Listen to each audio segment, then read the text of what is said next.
We do extensive programs in our community. We're focused on bringing arts to people with dementia through an art making class called With Art in Mind. We do a monthly music session with the ASU School of Music Therapy where musicians and people just who enjoy music come together and jam for about an hour and a half, making music, singing, drumming, just having a blast.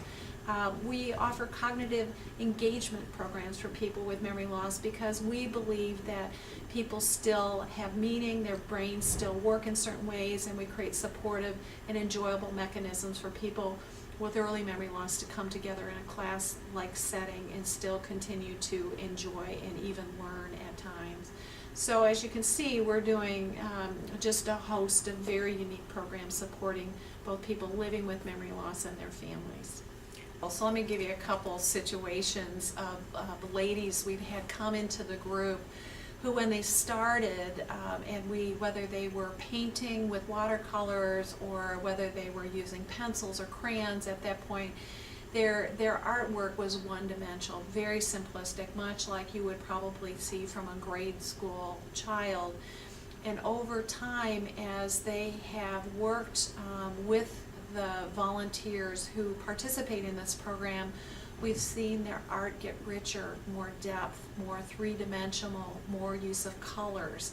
So despite that, over a year, perhaps their memory and thinking has gotten worse, their art has gotten better. Really quite remarkable what can happen.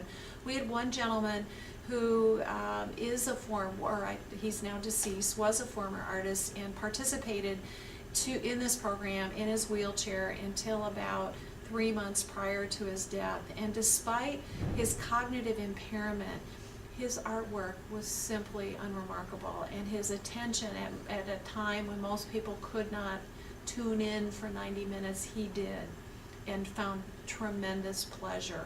We see in our music program that one of the ladies who actually accompanies our sing-alongs is a pianist who has mild to moderate Alzheimer's disease.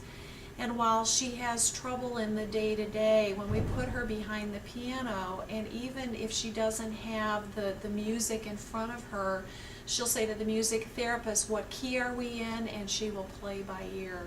So really quite remarkable.